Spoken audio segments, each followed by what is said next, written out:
وقت ہمارا چونکہ کم ہے تو میں اس میں یہ بھی آپ لوگوں سے ایک ذکر کر لوں کہ کامران خان صاحب جو ہیں ان کا ایک بڑا دکھی قسم کا وہ سٹیٹمنٹ ہے. انہوں نے کہا کہ ہائیبرڈ نظام جو تھا وہ اس سے بڑے خفا ہو گئے ہیں, تو ویڈیو ہی بلکہ چلا دیں تو بہتر ہے. ان کے اپنے الفاظ, سنہری الفاظ, حروف یاد رکھے جائیں گے, تاریخ گواہ رہے گی. جی چلائیے ذرا ویڈیو,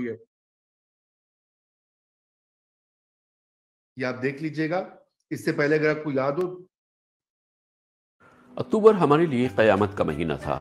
عمران خان حکومت اتنی کمزور کبھی نظر نہیں آئی. ان کے ساتھ چھوٹی موٹی انتظامی زیادتی آئی ہو, لیکن آئی ایس آئی چیف کی تعیناتی کے قضیے میں انہوں نے غیر دانشمندی دکھائی, ضد اور انا میں ڈوبے نظر آئے. پاکستان میں جاری مثالی سول فوجی قیادت کے اشتراک کو دھچکا لگا. پاکستان کے لیے سول فوجی قیادت اشتراک کے عمل کو گویا ہائبرڈ نظام کے منہ جیسے حامی شدید بددل ہوئے. بہرحال اللہ تعالیٰ کا کرم, حالات قابو میں بلکہ معمول پر آ رہے ہیں. جنرل ندیم انجم 20 نومبر کو آئی ایس آئی چیف کا عہدہ سنبھال لیں گے. جنرل فیض اور کئی دوسرے جنرل آفیسرز اپنی نئی کمانڈ بھی سنبھال لیں گے. جنرل قمر باجوہ فوجی قیادت قومی شکریہ اور تحسین کے مستحق ہے. فوجی قیادت نے انا اور وقتی بدولزگی سے بالا تر ہو کے پاکستان کے اعلیٰ ترین مفاد اور درپیش قومی چیلنجز کے پیش نظر ہائبرڈ نظام کو کسی بڑے دھچکے سے بچا لیا. جی انہوں نے ایک دھچکے سے بچا لیا. اگر آپ کو یاد ہو, یہ اصطلاح بھی ایکچولی سب سے پہلے پبلک ڈومین میں کامران خان صاحب نے متعارف کروائی تھی, اگرچہ کہ اس کو حوالہ دیا جاتا ہے پولیٹیکل سائنس میں, لیکن اس کو عام کرنے میں, زبان عام پر لانے میں ان کا بڑا ہاتھ تھا. اور انہوں نے اس کی بہت تعریف بھی کی. انہوں نے کہا ماشاءاللہ الحمدللہ بڑا اچھا چل رہا ہے. 1 سال 1.5 سال کے بعد پھر معیشت خراب ہوئی تو انہوں نے کہا کہ اب ڈگمگا رہی ہے نیا ہائبرڈ آرڈر کی. اور آج کامران خان صاحب ایئر 3 میں مایوس اور پریشان دکھائی دیے. میں چاہوں گا اس کے اوپر بھی ایک کوئک کامنٹ کر لیا جائے, صرف کامران خان صاحب کی اس ویڈیو پہ نہیں ہے, تو خیر سیلف ایکسپلینیٹری ہے جیسے انگریزی میں کہا جاتا ہے, مگر یہ کہ یہ کس طوفان یا آندھی کا پیش خیمہ ہے. میں آپ سے آغاز کرتا ہوں امبر صاحبہ, اور پھر مزمل صاحب سے پوچھتے ہیں کہ وہ لگ رہا ہے کہ کوئی زیادہ امپریس نہیں ہے اس ویڈیو سے. بہرحال امبر آپ سٹارٹ کیجئے ذرا. دیکھیے کیونکہ رضا آپ نے کہا دکھی, میں تو جب موسیقی سن رہی تھی, جو پیچھے سن رہی تھی, اور جو انہوں نے بات کہی کہ جنرل قمر جاوید باجوہ نے بچا لیا ہے, تو مجھے تو دکھی نہیں نظر آئے. لیکن ایک بات جو انہوں نے کہی اور جو ہم شاید ابھی تک کہتے رہے کہ یہ سارا جو قصہ ہے اس سے عمران خان اور جو سویلین حکومت ہے وہ ضرور بہت زیادہ کمزور نظر آئی ہے. کیونکہ اگر انہوں نے ایک ارادہ رکھا تھا جس طرح سے نمٹنے کا بھی, اور آپ کو یہ بھی یاد ہوگا کہ 2018 میں بھی جب پہلا دھرنا ہوا تھا, جب پہلا جلسہ ہوا تھا, اس وقت بھی عمران خان صاحب نے ٹیلی ویژن پر آ کر خطاب میں کہا تھا کہ ہم we will deal with them strongly, blackmail نہیں ہوں گے. اس قصے کے دوران بھی سننے میں آیا تھا کہ وہ قوم سے خطاب کریں گے. لیکن جو وزراء نے کہا, جو ابہام کا شکار تھے, اور پھر بالآخر یہ خفیہ معاہدہ جو طے پایا, اس سے یہی ظاہر ہوتا ہے کہ یہ عمران خان کی حکومت کو بہت بڑا نقصان پہنچا ہے. اور اگر کوئی سمجھ رہا تھا کہ اگر ٹویٹ کے ذریعے نہیں یہ پیغام پہنچایا گیا کہ وائلنس استعمال نہیں کرنا چاہیے, لیکن دوسرے ذریعے تو پھر وہی کام ہوا جو پھر بالآخر ظاہر ہے جو بڑے ہیں وہ چاہتے تھے. جی مزمل صاحب آپ کچھ کہتے, سر ہلا رہے تھے, ذرا نیز وضاحت کریں, اور ان میوٹ کر لیں پہلے. دیکھیں مجھے نا پچھلے 6 ماہ میں عمران خان نے بہت ڈس اپوائنٹ کیا ہے. مطلب جس طرح وہ ایک دن اچھی خبروں کی نوید اور امراض پنا شروع کر دیتے ہیں معذرت کے ساتھ حکومت کا, اور مدح سرائی شروع کر دیتے ہیں, پھر ایک دن ویڈیو کر دیتے ہیں کہ اگر اعظم خان اور عثمان بزدار سے جان نہ چھڑائی گئی تو یہ کشتی ڈوب جائے گی. میں عمران خان سے کہتا ہوں کہ 1 ماہ میں ان دونوں کو نکال دیا جائے. پھر وہ اس کے بعد میرا مطلب اس قسم کے ویڈیو بڑے کنفیوز سے لگے ہیں مجھے پچھلے 6 ماہ میں, اور اتنے کنفیوز وہ مجھے لگے ہیں کہ کبھی وہ کوشش کرتے ہیں کہ سہارا دے لیں خان کو, کبھی کوشش کرتے ہیں کہ ہاتھ سے خود ہی ڈبو دیں خان کو, اور میرا خیال ہے کہ شدید جو ہے نا وہ کنفیوژن کا شکار ہے کامران خان. ان کے اپنے اندر کلیئرٹی نہیں ہے. کبھی وہ فیض صاحب کے حق میں اتنے مطلب ویڈیو لاگز اور یہ سارا کچھ کرتے ہوئے ہمیں نظر آتے تھے, اور اب کبھی وہ جنرل باجوہ کے کیمپ میں. میرا خیال ہے طاقت کا محور جیسے جیسے سیاست میں بدلتا جاتا ہے ویسے ویسے کامران خان खान साहब के वीडियो लॉग्स भी बदलते जाते हैं और मुझे उनमें कोई, मेरा मतलब है, सिमत और यकसुई नहीं नजर आती, सवाए इसके कि वो ताकत के नए मरकज के हवाले से उस मरकज के साथ खड़े होने के लिए वीडियो लॉग कर देते हैं। जाती सोच का उसमें कोई ताल्लुक नहीं, शायद सिमत एक ही है कि जिधर ताकत देखो उधर टूट जाओ। इससे ज्यादा मैं उनका बहुत फैन रहा हूँ, लेकिन मेरा ख्याल है कि ये जो वीडियो लॉग्स ने उन्हें जिस पूरी तरह एक्सपोज किया है, इट इज वेरी अनफॉर्चुनेट। जी ठीक है, आपने तो वो उनके ऊपर कर दी। मैं तो ये जानना चाह रहा था, अगर आप मुख्तसरन बात बताइए कि हाइब्रिड निज़ाम से मायूसी जो है अगर वो महसूस की जा रही है, तो फिर जाहिर बात है, जब आप देखिए ना, अगर आपको कोई चीज, अगर आपको अपनी गाड़ी नहीं पसंद आ रही, वो काम नहीं कर रही, रुक जाती है बार बार, उसका कभी कार्बोरेटर खराब हो जाता है, कभी इंजन का मसला होता है, कभी ब्रेक का मसला है, तो आप गाड़ी को बदलते हैं, उसकी मुरम्मत करवाते हैं, या उसको बेचकर नई गाड़ी खरीद लेते हैं, या उसको आप गिफ्ट में दे देते हैं। तो क्या गाड़ी बदलने वाली है, ये मैं पूछना चाह रहा था, असली सवाल दसो। मेरा ख्याल है, उनका ख्याल है कि कचरा शचरा आ गया प्लग में और वो कचरा शचरा निकालने की कोशिश कर रहे हैं। शायद अभी गाड़ी बदलने का फैसला नहीं हुआ मेरे ख्याल में, क्योंकि जो आज शहबाज शरीफ ने भी कहा कि अभी अदम एतमाद का मौसम नहीं आया है, तो इसका मतलब है कि अभी उन्हें अदम एतमाद के मौसम की कोई हवा और झोंके नहीं पहुंचे हैं उन तक। वरना कुछ दोस्त तो लंदन से, आपको पता है, ट्वीट कर रहे थे कि अदम एतमाद तय हो गई है और नवाज शरीफ ने अदम एतमाद के लिए ग्रीन सिग्नल दे दिया है और वो अदम एतमाद होगी, लेकिन अगले वजीर आजम को किसी की हिमायत नहीं की जाएगी। और मतलब एक पूरा स्क्रिप्ट हमें पिछले 72 घंटे में लंदन से सुनाया जा रहा था, जिसको आज शहबाज शरीफ ने पंचर कर दिया ये कहकर कि अभी अदम एतमाद का कोई मौसम नहीं है और हम इमरान खान के खिलाफ कोई अदम एतमाद नहीं ला रहे, हालांकि पीपल्स पार्टी भी। तो मेरे ख्याल में अभी गाड़ी बदलने का मौसम नहीं आया, क्योंकि अगर गाड़ी बदलने का मौसम आता है तो मुफाहमत के बादशाह को तो पता होता कि गाड़ी बदली जा रही है। तो उन्हें लग रहा है कि कचरा शचरा साफ हो रहा है, अभी कोई इतना एक्साइटेड होने की जरूरत नहीं है। अगर ये कचरा साफ करने से काम चला तो कुछ अच्छा चला लिया जाएगा, अभी जरूरत नहीं है मेरे ख्याल में गाड़ी बदलने की। अभी गाड़ी को और खराब किया जाएगा, बगैर ऑयल के चलाया जाएगा, इंजन सीज किया जाएगा, क्लच प्लेटें उड़ाई जाएंगी, क्लच दबा के चलाया जाएगा। फिर जब गाड़ी इस हालत में हो जाएगी कि इसका कोई खरीदार नहीं होगा और ये बिक ना सके मार्केट में, कबाड़ में भी ना जा सके, तो फिर इसको कंडम किया जाएगा। मेरे ख्याल अभी ये इस हालत में नहीं है कि इसको कंडम किया जा सके, कोई ना कोई खरीदार मिल जाए। कभी कभी ये भी होता है ना कि वो एक टोला या एक जत्था आकर वो गाड़ी के शीशे विशे भी तोड़ता है ना, आपको पता, खड़ी गाड़ी होती है आजकल तो गाड़ियों को तोड़ दिया जाता है, जला भी दिया जाता है। आपको लगता नहीं है कि शीशे टूट रहे हैं, इंजन सीज हो रहा है, पर वक्त ऑयल नहीं चेंज किया जा रहा हाइब्रिड निजाम में, वो जो सेल सर्विस थी वो खत्म की गई है, तो आजकल जान के उसको डिवाइडर में मार के उसकी साइड उड़ा दी जाती है, हालांकि सीधा भी जाया जा सकता है। तो गाड़ी को तो अभी काफी झटके, आपने कहा ना अभी इसमें इम्तहान और भी हैं, ये तो अभी पहला झटका था और सबके पसीने निकल गए हैं। अभी तो ऐसे अभी तो कई इम्तहान और भी आने हैं, तो इसलिए मुझे नहीं लगता है। मैं बढ़ता हूँ सोलंकी साहब की तरफ। सोलंकी साहब, शहबाज शरीफ और कामरान खान साहब दोनों जो है ना, वो मुर्गे बादे नुमा की तरह हैं, हवाओं का रुख भी बता देते हैं, ये भी बता देते हैं कि ताकत के मराकज कहाँ पे हैं, मरकज कहाँ पे है, क्योंकि दोनों का ही ताल्लुक जो है बुराह रास्त वहां से जुड़ा हुआ है। तो इसलिए भी कामरान खान साहब के बयानात जो है वो उनको अहमियत हम देते हैं, क्योंकि आखिर वो मालूमात रखते हैं और साथ साथ उनको जो है जानकारी भी है। तो सोलंकी साहब, आप भी इस पे बताइए कि मुजम्मिल साहब कह रहे हैं कि अभी गाड़ी जो है, अभी गाड़ी को और खराब होना है, कचरा शचरा अभी स्टार्ट हुए, प्रॉब्लम स्टार्ट हुई है, लेकिन अभी गाड़ी चल रही है।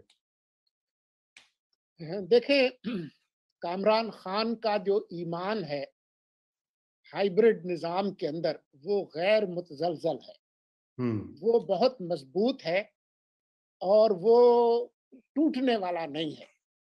वो ये तो चाह सकते हैं कि हाइब्रिड ये गाड़ी जो है, इसकी मुद्दत पूरी हो गई है और एक नई हाइब्रिड गाड़ी खरीदी जाए, ये तो मुमकिन है, लेकिन हाइब्रिड निजाम के अंदर उनका जो ईमान है वो कभी कमजोर नहीं हो सकता। मैं उनको बिल्कुल कमजोर नहीं समझता उस हवाले से। अब आ जाएं जो उन्होंने फरमाया है बात यह है कि पहले तो मुझे इजहार हमदर्दी और यकजहती करने को दिल चाहता था इमरान सरकार के साथ, क्योंकि उसकी जो हालत हुई है, लेकिन अब एक इजहार हमदर्दी और एक इजहार यकजहती कामरान खान के लिए भी बनता है, जो जिस मुसीबत में और जिस बेबसी का वो नमूना है, उनकी शक्ल, उनके अल्फाज वो खुद बताते हैं।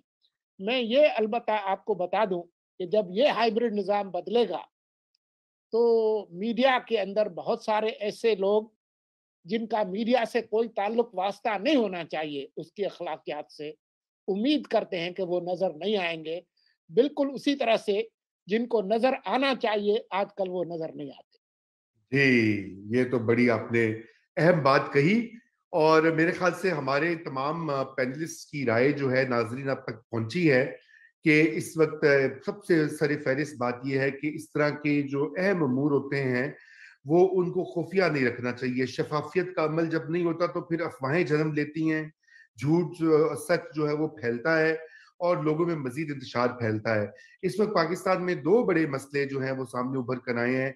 एक मसला तो पाकिस्तान की जो गवर्नेंस या हाइब्रिड निज़ाम का जिसका जिक्र किया अभी हमने, वो नहीं चल रहा था, पहले से पता था, उसके ऊपर हम भी बात कर चुके हैं, लेकिन अब तो वो बिल्कुल अमलन उसमें क्रैक्स जो हैं वो इतने आना शुरू हो गए कि गाड़ी को बार बार धक्का लगाना पड़ा है, और धक्का जो लगा रहे हैं वो कब तक धक्का लगाते रहेंगे। और दूसरी जो खतरनाक बात है वो इंतहा पसंदी का तूफान जो हमने जीटी रोड के ऊपर देखा है। हमने पहली बार नहीं देखा, ये इस साल में दूसरी बार ये हुआ है, जो कि पुलिस वालों को भी अटैक कर रहे हैं, और वो भी खत्म नबूवत के नाम के ऊपर, मजहब के नाम पर। और इससे पहले भी हम देख चुके हैं कि पिछले सालों में जो कुछ होता रहा है, बजाय इसके कि हमारी अशराफिया, हमारी अफवाज पाकिस्तान, हमारी सिविल क़यादत, हमारी पार्लियामेंट, हमारी अदलिया उसके ऊपर गौर करे, वो उनको कोई इससे फर्क नहीं पड़ा, और अनफॉर्चुनेटली ये उसको बढ़ावा दे रहे हैं। ये मायदा हो गया, अच्छी बात है, वक्ती तौर पे होगा, लेकिन इससे सिर्फ यही एक चीज वाज़ेह है, और वो ये कि इंतहा पसंदी थमेगी नहीं।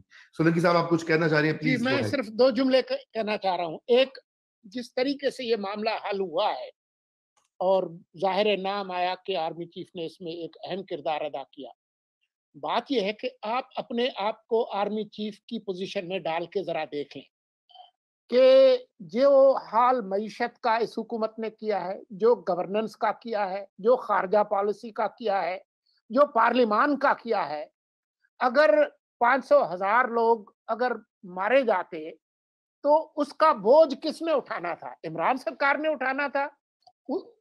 उसको वो उनके हवाले कर देते कि आप इस तरह से इसको करें।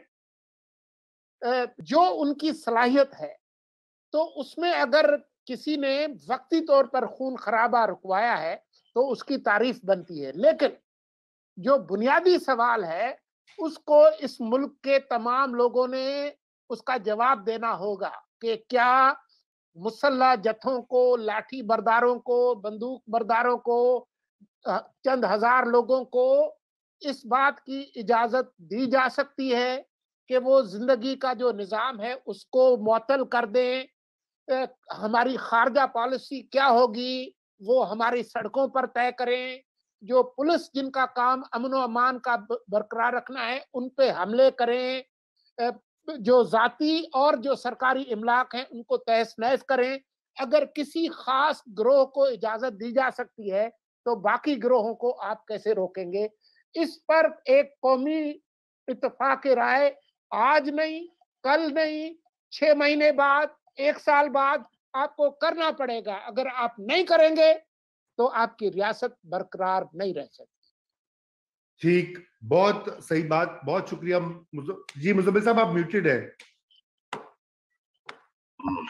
मैं ये कहना चाहता हूँ कि इमरान खान जो खुद पार्लियामेंट पे हमला करते रहे, पीटीवी पे हमला करते रहे, जो तकरीरों में कहते रहे कि मैं उस आईजी को फांसी लगा दूंगा जिसने रोका, वो आज ये सब काम कैसे कह सकते हैं? जत्थों को ये इजाजत नहीं हो सकती। उनका उनका उनका मॉरल क्रेडिट क्या है कि वो कुछ जत्था आने से इस्लामाबाद रोके, जो 126 दिन तक खाली कुर्सियों से खिताब करते रहे डी चौक में, तो बाकी तो भरी कुर्सियों से इजाजत नहीं है। अगर ये कोई कानून बनना भी है, कोई अखलाकियात बननी भी है, तो वो इमरान खान के दौर में नहीं बन सकती। देखिए वो आपने लेकिन इसमें एक और आपको देखिए, हम मुआहदे की तो बात कर रहे हैं, लेकिन अगर हम भूल जाएं कि किन किन क्या क्या वजूहात थी जिसकी बिना पर ये जल्द से जुलूस, ये मार्च, ये धरना हुए। आसिया बीबी का मामला था, उसका फैसला था। ये फ्रांस में जो बेहुरमती हुई थी, बिल्कुल सफीर का मामला था। इसके अलावा अगर आप देखें कि इससे कबल जो कानून था, जो ओथ था, उसका मामला था। तो कोई ना कोई केसेस बनते रहते हैं जिसकी वजह से ये मार्च या धरना होता है। तो गारंटर जो भी हो, कोई गारंटी इसलिए भी नहीं है क्योंकि कुछ ना कुछ तो दुनिया में या पाकिस्तान में होता रहेगा जिसकी वजह से दोबारा एक एक्सक्यूज या जवाब बन जाएगा दोबारा धरने देने का। नहीं, वो जो कनाडा से मौलवी आता था, कहता था निजाम बदलो, इंतखाब नहीं होगा यहाँ, है सियासत बचाओ या रियासत बचाओ, या रियासत बचाओ। वो जो कनाडा से मौलवी आता था जोकर बन के और यहाँ वो जत्था लेके आके यहाँ बैठ जाता था कि मैं निजाम बदलने आया हूँ। ये अगर गारंटर ही इसमें मुलव्वस है तो उसकी गारंटी की क्या वैल्यू है? मसला तो ये है कि गारंटर ही अपने मकासद के लिए ये करता है। देखिए जी,